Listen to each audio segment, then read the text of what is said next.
Hello. I um I want to talk about trust and a realization I came to um just a moment ago or so. Um but it's been building up.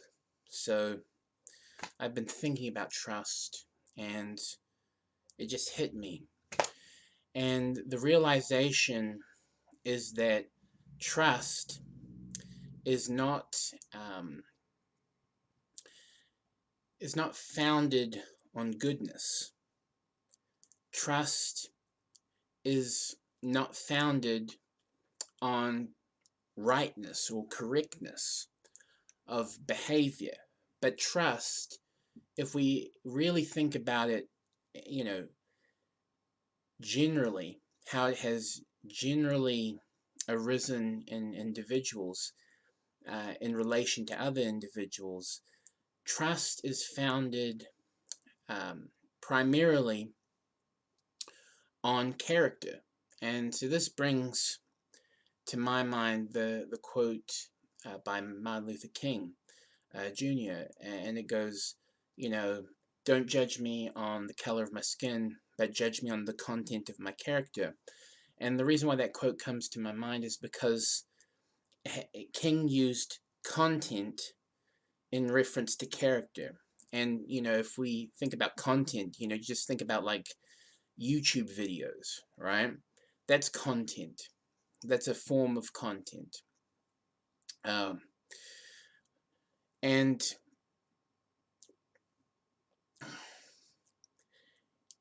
and basically, content is, think of it like track record. It's like this is the amount of you that you have been, or the amount of this character that you have been. So the content of the character is, you know, if we think about a character, you know, a character is different than an identity, because an identity is trapped in time, in real time, in a sense, because, you know, somebody who doesn't know you personally has to be able to see your identity.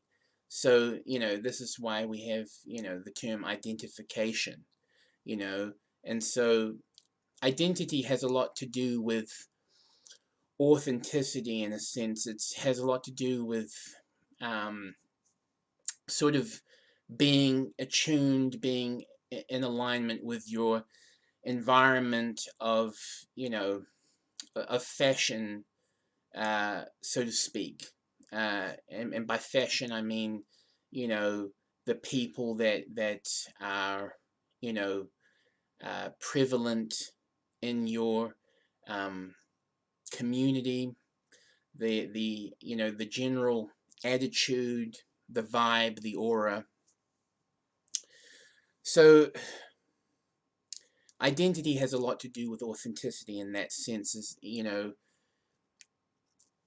identity, people who don't know you can see your identity, or you know another way of putting it is that identity is generally recognizable. It's sort of like a general composite, but because it's a general composite, it's not specific.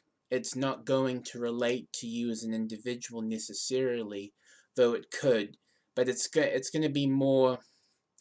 It's going to be more the common view in real time. So as of this moment in time, it's going to be the common view, you know, according to this very moment, you know, um, and however long the context of right now lasts. But anyway, that's a little bit about identity. But I brought up identity because I wanted to distinguish it from character, and you know, and then relate how, character has to do with content. Character, unlike identity, is a cultivation.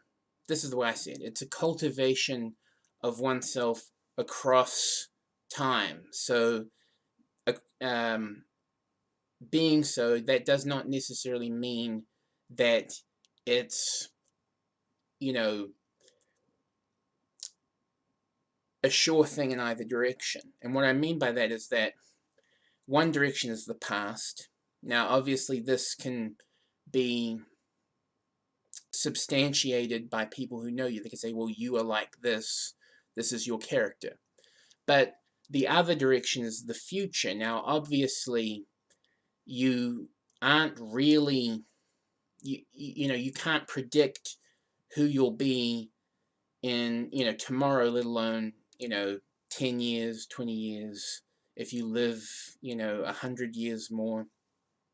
But what you can do is that you can project, and you can project on a pattern that is compatible with the pattern behavior of yourself in the past. And so it's sort of like character is, it's not you right here right now, in the sense that other people can recognize it, but it's more so you across time.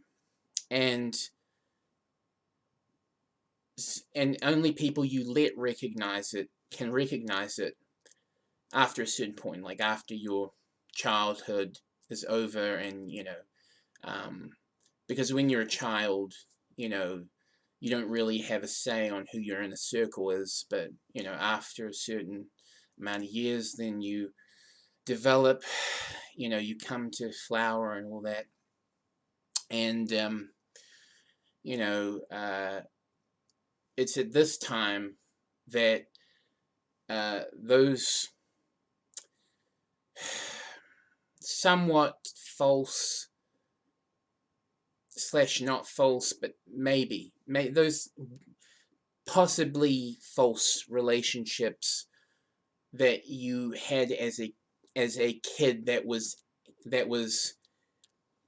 non-particular, because all children are non-particular in the way they conduct themselves, at least consciously, as that refers to self-awareness. So, as a kid, you're non-particular. You have, these relationships, this inner circle that's sort of just forced on you. And this is, don't think of this like tradition, because it's just outfit, basically. It's communal outfit, familial outfit. It's child outfit. And of course, you're going to develop, you're going to grow. If you're a guy, you'll get hair on your chest. Maybe you might grow a beard. Or if you're a girl, you'll develop breasts, and other things like particular to the gender. But the point is that you grow out of the child outfit. That's unavoidable. You can't stay in the child outfit. And then, depending on the different depending on the alterations that the hatching out of the child egg, so to speak, creates, depending on the alterations, that can then crack another egg of, familial outfit. It can even, crack an egg of communal outfit. A lot of people who were raised in strict religious communities, that happens to them. And why does that happen to them? Because these are strict religious communities, and they don't accord to every, you know, person's character, you know, along that range of character, along that spectrum, you might want to say, of character. But anyway, I think I've made my point about how people change, and then, you know, they have their own character. Now, the thing about character, you know, being across time, is that it's accumulative, and, you know, you pick up and you let go of character, and the content of character, that's what people remember about somebody. That's what creates the sort of groundwork, so to speak, for legacy, is character, you know. And character, it's measured by units, in a sense, whereas like identity is sort of, it's sort of measured by what's, I don't know if it's right to say that it's measured, but like identity is more of a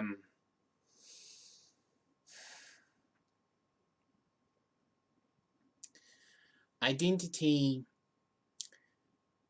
is out of your control, in a sense. It's like there's just too much of it, because it's not you as you do, as you mean to do, but identity is you as you fit into the greater scheme of things.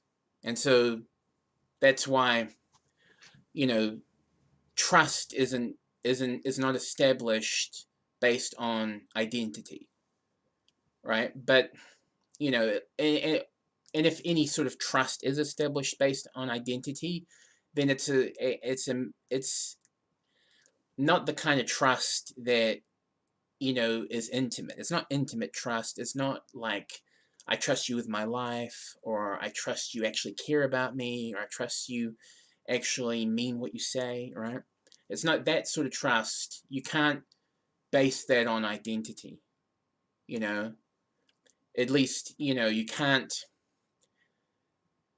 successfully, you know, base a lasting trust on identity. But you can on character, because you can measure it by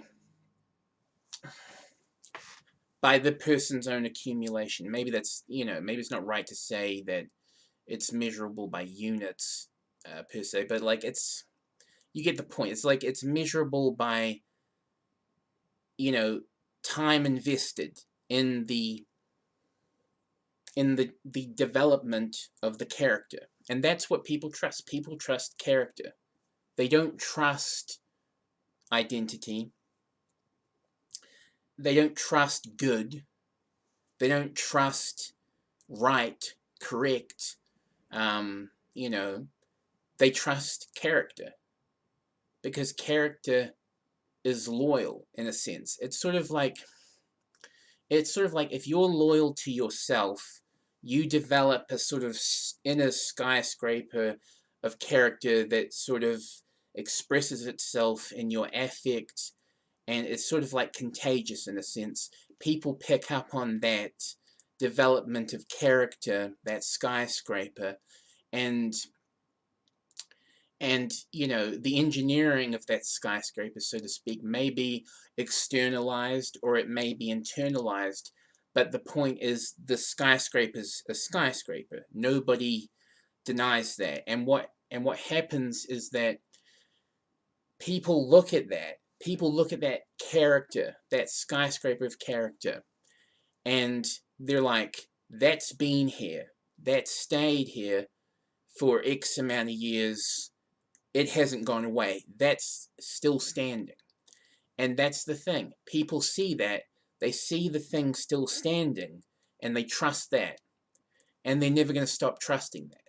And this is why I think that people who maybe aren't, you know, too fond on the idea of developing a character for themselves, or just exposing themselves in that way that lets other people see their character. I think they might, if they're having problems with forming relationships into connectionships where somebody actually trusts them and somebody actually cares about them in a real serious way. I think for those people who are struggling with those sort of trust issues of having people trust them, maybe they ought to expose themselves more, expose their character and then accumulate and grow their character around others. And then that stays, and what stays and remains, people trust. So yeah, this video is just me talking about how trust, I've realized, is based on character, which is an accumulation of content, and content of the self that you mean to put forth, not in a disingenuous you know way necessarily, but like the real you, the hidden gem, the introspective carbuncle, that that self, when you can bring the self out to sun, and maybe at the same time you are bringing the self out to pasture, and somebody might think that it's a sick horse and pull a rifle out on you, but that's a risk you have to take if you want to be seen as a character, if you want to be seen as worthy of trust, because the worth of trust is what it creates its foundation, what creates its support, what what builds that bridge, and that is character. Anyway, this is the video. Have a good day. Peace. Meow.